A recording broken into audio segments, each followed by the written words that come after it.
बिस्मिल्लाहिर्रहमानिर्रहीम। My name is Tahira Akbar. मैं chemistry first year के बारे में जो है वो आपको बताना स्टार्ट करूँगी। ठीक है, ये हमारा पहला लेक्चर है। ऑनवर्ड फिर हमारे जो है ना वो लेक्चर्स आते रहा करेंगे। तो चूँकि ये पहला लेक्चर है तो इसके अंदर हम चैप्टर नंबर 1 को डिस्कस करेंगे, जो है बेसिक कॉन्सेप्ट्स, जिसका टॉपिक नंबर 1 हमारे पास क्या है कि एटम क्या होते हैं। तो एटम्स को डिस्कस करने से पहले हमें एटम का स्ट्रक्चर पता होना चाहिए। तो एटम कैसे होते हैं? एटम के दरमियान में बेटा यहाँ पे क्या होता है? न्यूक्लियस होता है। इस न्यूक्लियस को जो है वो हमारे पास क्या है? ये न्यूक्लियस मेन पार्ट है एटम का। इस न्यूक्लियस के अंदर हमारे पास दो चीज़ें होती हैं, या तो प्रोटॉन्स होते हैं या न्यूट्रॉन्स होते हैं। प्रोटॉन कैसे पार्टिकल्स होते हैं? Positive charge. और न्यूट्रॉन कैसे होते हैं? जीरो चार्ज, कोई चार्ज नहीं, न्यूट्रल चार्ज। ठीक है, और ये एटम कैसा होता है? 3D होता है बेटा। ऐसे भी शेल है इसके ऊपर, यूं भी शेल है, यूं भी शेल है। तो ये सारे इसके ऊपर क्या है? इसके शेल्स हैं। ये एक्चुअली कैसा स्ट्रक्चर है? ये 3D स्ट्रक्चर है कि ये प्लेन में नहीं आ सकता। ये जो इसके शेल्स हैं, इसके अंदर क्या होता है कि इलेक्ट्रॉन्स रिवॉल्व कर रहे होते हैं इसके इर्द गिर्द। ये पूरा का पूरा क्या होता है? एटम का स्ट्रक्चर होता है। अब हमने एटम का स्ट्रक्चर देख लिया। एटम का स्ट्रक्चर देखने के बाद अब हम देखेंगे कि एटम हम पढ़ क्यों रहे हैं। एटम है क्या ऐसा कि हम इसको पढ़ना पड़ रहा है? ठीक है, तो उसके लिए हम लोग क्या देखेंगे? हम कहेंगे कि एटम कहाँ प्रेजेंट है, क्यों पढ़ रहे हैं, कहाँ पे हमारे इर्द गिर्द। तो आपको पता है कि हमारे नेचर में हर तरफ क्या है? मैटर है। मैटर क्या होता है? हर वो चीज़ जो स्पेस और मैस रखती हो। स्पेस का मतलब क्या है कि वो जहाँ पे पड़ी हो वो एक जगह को कवर कर रही हो। मैस का मतलब क्या है? उसका कोई ना कोई वजन हो। तो हर वो चीज़ हमारे इर्द गिर्द मैटर है। तो अगर हम गौर करें तो हमारे इर्द गिर्द तो फिर सारी दुनिया ही किससे बनी हुई है? मैटर से बनी हुई है। ठीक है, तो अब हमारा जो मैटर है वो उसका सबसे छोटा जो पार्टिकल है ना, सबसे छोटा यूनिट जो है वो क्या है? एटम। सबसे छोटा यूनिट, यूनिट का क्या मतलब है कि एटम है। सबसे छोटा यूनिट एटम है। मतलब ये सोचा जाता था कि एटम से मिलकर हमारा जो है ना वो सारा का सारा मैटर बना हुआ है। हमारे इर्द गिर्द की सारी दुनिया किससे बनी हुई है? एटम से बनी हुई है। और ये सबसे छोटा पार्टिकल है, इसको जो है फर्दर हम डिवाइड नहीं कर सकते, मतलब इसको हम तोड़ नहीं सकते। ये सोचा जाता था, लेकिन क्योंकि मॉडर्न स्टडीज़ आई तो फिर उन्होंने बताया कि इसको तोड़ के इसके अंदर भी बहुत कुछ होता है, सब एटॉमिक पार्टिकल्स होते हैं। ठीक है, उनको हम आगे पढ़ेंगे। तो ये हमारे पास उन्होंने क्या कहा? उन्होंने कहा कि मैटर है वो उसका सबसे छोटा यूनिट क्या है? एटम। जिसको क्या कहा जाता था कि ये कैसा है? इनडिविजिबल है। इसीलिए इसका नाम भी एटम रखा गया। किस वर्ड से निकला? एटमॉस से। और किसने रखा? डेमोक्राइटस ने रखा। ठीक है, तो उसके बाद हमारे पास ये किसने बताया था कि ये सबसे छोटा यूनिट है? ये बताया था हमें ग्रीक फिलोसफर्स ने। ग्रीक फिलोसफर्स ने हमें बताया था कि स्मॉलर से स्मॉलर पार्टिकल्स में अगर हम जो है ना मैटर को चेंज करते जाएं या तोड़ते जाएं तो वो एक ऐसे यूनिट में आ जाएगा जो फर्दर डिवाइड नहीं होगा, जिसको हम कह देंगे कि वो क्या है? एटम है। तो इन सिंपली हम एटम की अगर डेफिनेशन देखें तो एटम एक स्मॉलेस्ट पार्टिकल है। एटम क्या है? इज अ स्मॉलेस्ट पार्टिकल, ठीक है, that take part in chemical reaction, that take part in chemical reaction. तो इस बात का क्या मतलब हुआ? इस बात का मतलब है कि एटम हमारे जो अगर हम नेचर को देखें, मैटर को देखें, तो उसके अंदर सबसे छोटा पार्टिकल है। और हमारे इर्द गिर्द जो कुछ हो रहा है, हमारे इर्द गिर्द हर चीज़ किससे हो रही है? केमिकल रिएक्शन से ही हो रही है कि दो चीज़ें मिल रही हैं, कोई तीसरी चीज़ बन रही है। जैसे हमारे इर्द गिर्द जो मेजर है हमारी अर्थ पे, वो हमें पता है क्या है? हमारी अर्थ पे सबसे ज़्यादा पानी है। तो पानी भी क्या है? वो भी एक केमिकल रिएक्शन के जरिए H2 और O इनके मिलने से बना है। तो ये भी क्या है? ये भी केमिकल रिएक्शन है। तो हम क्या कहते हैं? हम कहते हैं कि एटम जो है वो केमिकल रिएक्शन के अंदर स्मॉलेस्ट पार्टिकल है। और हर चीज़, मैटर, रिएक्शन, सब कुछ किसकी वजह से हो रहा है? एटम की वजह से हो रहा है। एटम है तो हो रहा है। ठीक है, उसके बाद अगर हम अब देखते हैं ओल्ड ऑब्जर्वेशंस क्या थी। मैं सारा नोट नहीं करूँगी क्योंकि आपके पास बुक्स हैं। मेरा मतलब है सिर्फ आपको समझाना ताकि आपको समझ आ जाए। ठीक है, तो जो ओल्ड ऑब्जर्वेशंस थी उन्होंने क्या कहा था? उन्होंने कहा था कि जो हमारे इर्द गिर्द मैटर है वो सारा का सारा एटम से बना हुआ है और वो एक ऐसा पार्टिकल है जो फर्दर सब डिवाइड नहीं हो सकता। ठीक है, तो ये पहली ऑब्जर्वेशंस थी। अब वाली ऑब्जर्वेशंस चेंज हो गई। इसी तरह हमारे पास 1808 में एक इंग्लिश स्कूल टीचर था, जॉन डेल्टन। उसने क्या कहा? उसने कहा कि हमारे पास अगर एटम है तो ही हमारे पास जो है ना law of conservation of matter और लॉ ऑफ डेफिनेट प्रोपोर्शन जो है उसको एक्सप्लेन किया जा सकता है। यानी कि अगर हमारे पास एटम अवेलेबल होगा या एटम को हम मानेंगे कि हमारे इर्द एटम मौजूद है, तभी हम कह सकेंगे कि कोई चीज़ मैटर कंजर्व रह रहा है, यानी कि एक मैटर दूसरी फॉर्म में चेंज हो रहा है। तो जितने एटम उसमें पहले थे उतने ही बाद में, ये हमें एटम्स देख के पता चलेगा ना कि मैटर कंजर्व ही है। इसी तरह हम लोग डेफिनेट प्रोपोर्शन, जैसे H2O, हम पानी कहीं से भी उठा लें, उसकी प्रोपोर्शन क्या रहेगी? H दो ही रहेंगे और O एक ही रहेगा। ये हमें कौन बता रहा है? एटम्स बता रहे हैं। H भी एक एटम है, O भी एक एटम है, वो दोनों मिलकर एक यहाँ पे जो है वो आपके पास मॉलिक्यूल बना रहे हैं। ठीक है, तो बेसिक क्या है? इसकी भी एटम ही है। तो एटम को मानेंगे तो पता चलेगा कि ऐसा होगा या ऐसा नहीं होगा। ठीक है, तो अब हमारे पास दो तरह के बेटा एटम्स हो सकते हैं। या तो हमारे पास एटम्स इंडिपेंडेंटली मौजूद हो सकते हैं, ठीक है, जैसे कि helium, neon, argon, krypton, xenon, ये सारी वो नोबल गैसेस भी कहा जाता है इनको। ये वो एटम्स हैं जिनके क्या होते हैं, ये स्टेबल होते हैं। इनके इलेक्ट्रॉन्स, इनकी ये जो शेल्स है ना हमारे पास, इनके अंदर इनके जो इलेक्ट्रॉन्स हैं वो पूरे होते हैं। जब इनके इलेक्ट्रॉन्स पूरे होंगे तो इनको क्या ज़रूरत है कि किसी से भी जाके अपने आप को जोड़ें। तो इस वजह से ये जो है ना ये इंडिपेंडेंटली हमारे पास नेचर में प्रेजेंट होती हैं। उसी के रिलेटेड अगर हम देखें कि हमारे पास जैसे कि H2 N2 ये गैसेज हैं मोस्टली, तो ये कैसी फॉर्म में प्रेजेंट होती हैं, कंबाइन फॉर्म में प्रेजेंट होती हैं। कंबाइन मतलब ये देखें 2 H हैं, 2 N हैं, 2 O हैं, इसका मतलब है कि ये अनस्टेबल हैं अकेले। तो एटम्स का हमने देखा कि कुछ एटम्स जो हैं वो अकेले भी रह लेते हैं जो स्टेबल हैं, और कुछ जो हैं वो अनस्टेबल हैं, तो इस वजह से उनको दूसरों के साथ मिल के रहना पड़ता है। तो उसके बाद हमारे पास हमने नेक्स्ट देखना है कि मॉडर्न सर्चेस क्या थी, उनसे हमें कैसे पता चला कि हमारे पास जो है सब एटॉमिक पार्टिकल्स होते हैं। ठीक है, तो मॉडर्न सर्च हमें पता चला कि जो एटम है अगर हम उसको ब्रेक करें तो उसके अंदर से 3 फंडामेंटल पार्टिकल्स निकलते हैं। उन 3 फंडामेंटल पार्टिकल्स का नाम है प्रोटॉन, न्यूट्रॉन और इलेक्ट्रॉन। इन तीनों की बेसिक बात हो रही है क्योंकि इनका मास ओवर चार्ज रेशो जो है इसको भी फाइंड किया गया है, और ये इंपॉर्टेंट पार्टिकल्स हैं, किसी भी रिएक्शन में हम लोगों को इनकी हेल्प चाहिए होती है। ठीक है, उसके बाद लेकिन इसके अलावा अदर पार्टिकल्स भी होते हैं, जैसे कि हम एग्जाम्पल देख लेते हैं न्यूट्रिनो।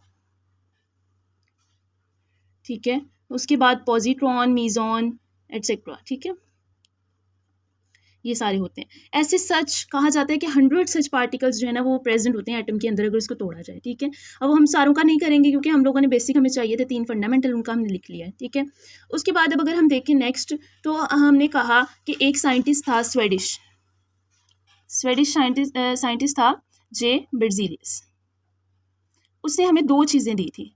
एक तो उसने हमें बताया एटॉमिक मैसेस का, यानी कि वजन वेट बताया हमें डिफरेंट एलिमेंट्स का। ठीक है, और दूसरा उसने ना डिफरेंट एलिमेंट्स के लिए हमें सैम्पल प्रोवाइड कर दिए। सैम्पल कैसे प्रोवाइड कर दिए, जैसे कि हाइड्रोजन के लिए H यूज़ करते हैं। अब हमने कहीं पे H लिखा होता है तो हमें पता होता है कि उसका मतलब हाइड्रोजन है। Cl लिखा होता है तो उसका मतलब होता है क्लोरीन है। तो ये कैसे पता चला, उनके सैम्पल्स की वजह से। और ये सिस्टम किसने इंट्रोड्यूस करवाया, जे बेrzelius ने इंट्रोड्यूस करवाया। Before going to the topic of existence of atom, हम ये देख लेते हैं कि प्योर सब्सटेंस किसको कहते हैं। ठीक है, तो प्योर सब्सटेंस हम उस सब्सटेंस को कहते हैं बेटा जिसकी कंपोजिशन कैसी हो, फिक्स हो। कंपोजिशन कैसी हो, फिक्स हो, चेंज ना हो रही हो। ठीक है, अब इसकी मोस्ट कॉमन एग्जांपल है वाटर ले लो। वाटर एक प्योर सब्सटेंस है। आप कहीं से भी किसी भी जगह से जाके वाटर उठा लो, उसका फॉर्मूला चेक करो, देट मस्ट बी H2। तो कैसा होगा, H2O ही होगा। तो ये क्या है, उसकी कंपोजिशन फिक्स है कि उसके अंदर 2 ही H हैं, एक ही ऑक्सीजन है। ठीक है, तो ये होता है हमारे पास प्योर सब्सटेंस। ठीक है, उसके बाद अगर हम बात करते हैं, हमने कहा कि हमने एटॉमिक थ्योरी की बात की थी। अभी हमने बात की थी कि एटम कैसा पार्टिकल है, एटम स्मॉलेस्ट पार्टिकल है जो केमिकल रिएक्शन में टेक पार्ट करता है। तो हम बात कर सकते हैं कि इसका मेन पोस्टुलेट क्या था हमारे पास। इसका मेन पोस्टुलेट ये था जो हमें इंग्लिश साइंटिस्ट जो जॉन डाल्टन है उसने दिया था कि हमारे इर्द गिर्द सारा का सारा मैटर किससे बना हुआ है, एटम से बना हुआ है। और एटम कैसे हैं, एटम डिफरेंट एलिमेंट्स के हो सकते हैं। ठीक है, हाइड्रोजन का एटम हो सकता है, ऑक्सीजन का हो सकता है, कार्बन का हो सकता है, क्लोरीन का हो सकता है, किसी का भी जो है वो एटम हो सकता है, डिफरेंट एलिमेंट्स का। और हर एलिमेंट का जो एटम है उसकी प्रॉपर्टी एक दूसरे से कैसी होगी, मुख्तलिफ ही होगी। ठीक है, अब अगर हम लोग नेक्स्ट बात कर लेते हैं एविडेंस ऑफ एटम की या एग्जिस्टेंस ऑफ एटम की, तो उसके अंदर क्या है कि हम लोगों को कैसे पता चला कि अगर किसी ने कह दिया कि एटम मौजूद है तो हम मान तो नहीं लेंगे कि एटम मौजूद है जब तक कि वो हमें एविडेंस ना दे। तो क्या हुआ कि पहले इसको ना ऑप्टिकल इलेक्ट्रोस्कोप के अंदर देखा गया। ऑप्टिकल इलेक्ट्रोस्कोप के अंदर जब इसको देखा गया तो हमें कुछ नज़र ही नहीं आया। क्यों, क्योंकि ऑप्टिकल इलेक्ट्रोस्कोप तकरीबन उसकी वेवलेंथ इंसान की वेवलेंथ ऑफ आई के बराबर होती है, 400 to 800 नैनोमीटर, जो कि एक विजिबल लाइट की वेवलेंथ होती है। ठीक है, विजिबल लाइट जो है हम देख सकते हैं। लेकिन अब एटम जो है वो तो बहुत छोटा पार्टिकल है। आप लोगों को पता है कि इसका जो साइज़ है, इसका जो डायामीटर है वो सिर्फ और सिर्फ 0.2 नैनोमीटर है। तो इतना छोटा पार्टिकल इस रीजन में नहीं आ सकता था। जब वो इस रीजन में नहीं आ सकता था तो फिर इसको देखा कैसे गया, इसको देखा गया इलेक्ट्रॉन माइक्रोस्कोप से। कैसे देखा गया, इलेक्ट्रॉन माइक्रोस्कोप से। जब इलेक्ट्रॉन माइक्रोस्कोप से देखा गया तो हमें पता चल गया कि एटम जो है वो नेचर में मौजूद होता है। ठीक है, तो अब हमारे पास इसकी एग्जांपल के तौर पर उन्होंने क्या किया, उन्होंने एक ग्रेफाइट की रोड लिया, ग्रेफाइट लिया। ठीक है, उसको उन्होंने कितने टाइम मैग्नीफाई करके जो देखा, 15 मिलियन टाइम्स जो है वो उसको मैग्नीफाई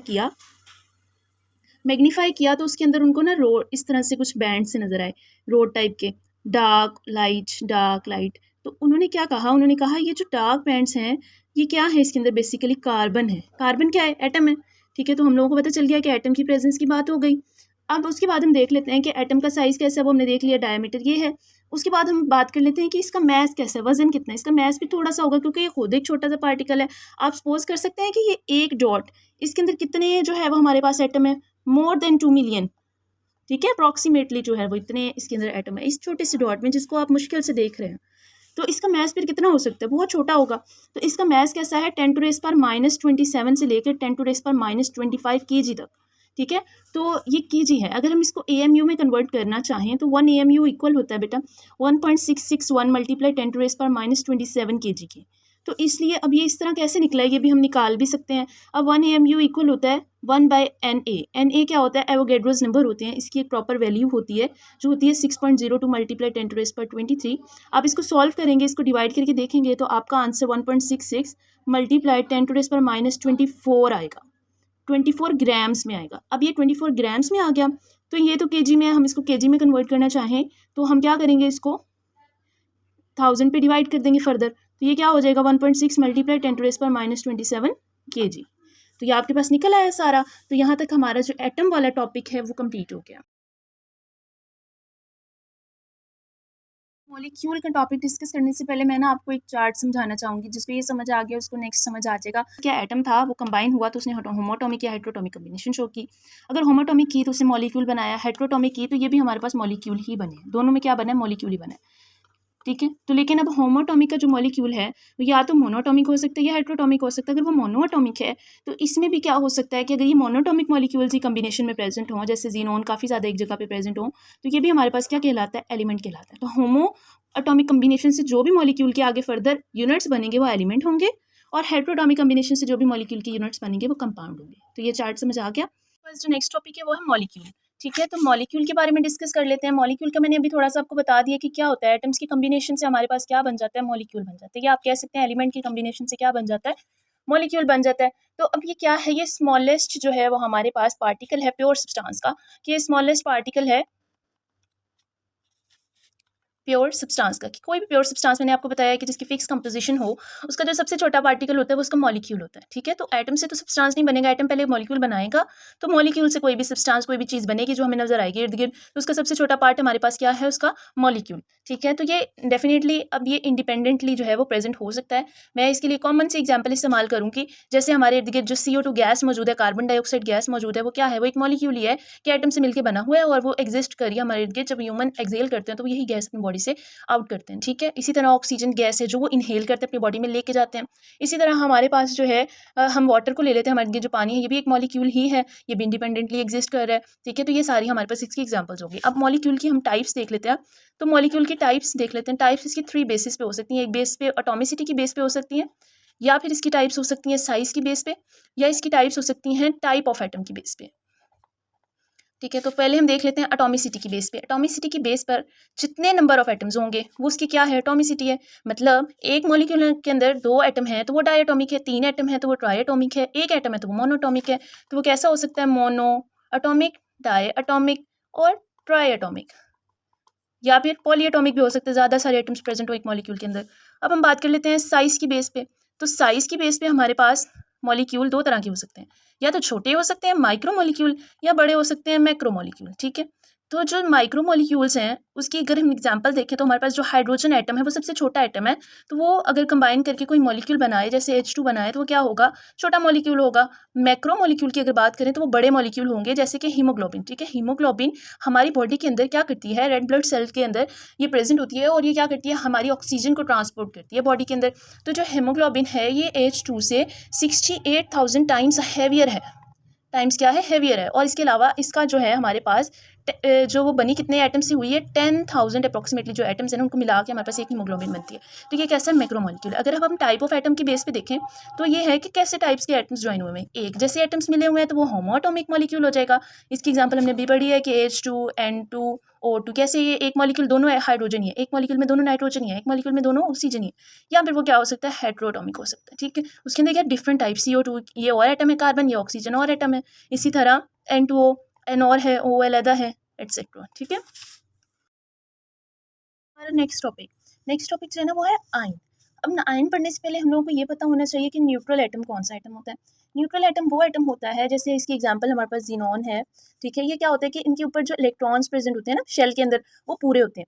अब जब वो पूरे हैं तो ना तो उनको किसी को इलेक्ट्रॉन देने की ज़रूरत है और ना किसी से इलेक्ट्रॉन लेने की ज़रूरत है, तो उनके ऊपर चार्ज कैसा होगा, zero. Zero mean neutral charge. ठीक है, ये हमारे पास क्या होते हैं, न्यूट्रल होते हैं। ठीक है, तो अब अगर यही एलिमेंट्स या यही एटम्स या यही मॉलिक्यूल्स अपना इलेक्ट्रॉन किसी को दे दें या इलेक्ट्रॉन किसी से ले लें तो इनके ऊपर चार्ज आ जाएगा। ठीक है। इनके ऊपर क्या होगा, चार्ज चेंज हो जाएगा, इनका जीरो की बजाय या तो वो पॉजिटिव हो जाएगा या फिर वो नेगेटिव हो जाएगा, डिपेंड करेगा कि इलेक्ट्रॉन दिया है या इलेक्ट्रॉन लिया है। तो इस वे में हमारे पास दो तरह की स्पीशीज बन जाएंगी, या केटाइन बन जाएगा या फिर हमारे पास क्या बन जाएगा, एनाइन बन जाएगा।